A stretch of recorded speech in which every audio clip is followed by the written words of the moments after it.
अब मैं तुम्हारी तरफ पलट कर देखूंगा भी नहीं। बस एक बात याद रखना, मेरे बिना जिंदगी गुजारना। जब ले वेलू अंगड़ाई अंगे अंगे में अगिया लगावे, तू हुस्न के हाउ हसीना, तुहरा बिन कुछ न भावे। मैं जिस दिन भुला दूं तेरा प्यार दिल से, वो दिन आखिरी हो मेरी जिंदगी का। मैं जिस दिन भुला दूं पंखुड़ी गुलाब जस उठा तुहार, पंखुड़ी गुलाब जस उठा हो खसना हमसे जुदा,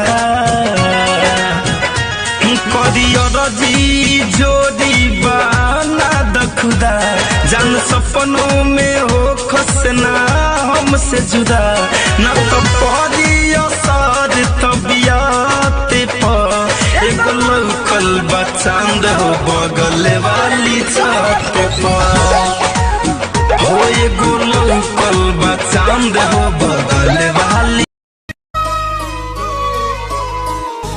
कौन बीमारी धरा दिहले बाड़ू, अलग होके तुहरा से अब रहलो न जाता।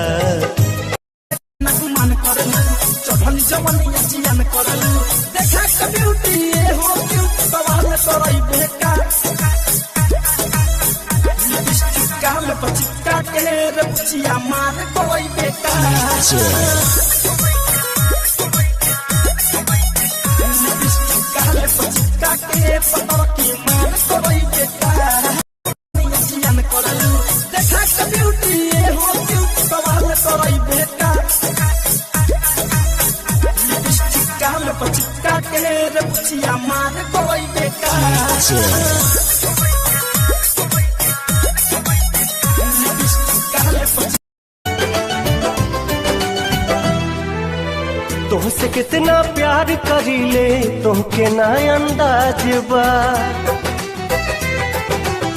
तुमसे कितना प्यार करीले तुमके ना। दिल दीवाना दीवाने ने कब किसकी है मानी, मैं तेरे दिल का राजा बन गया तू मेरे दिल की रानी। तो लफ्जों में लिखती दिल दीवाना दीवाने ने कब किसकी है मानी, मैं तेरे दिल का राजा बन गया तू मेरे दिल की रानी। तो लफ्जों में लिखती सांसें चलती है बदन में मगर हरकत नहीं होती, ये खुद को मारकर जीना कैसा है। सांसें चलती है बदन में मगर हरकत नहीं होती,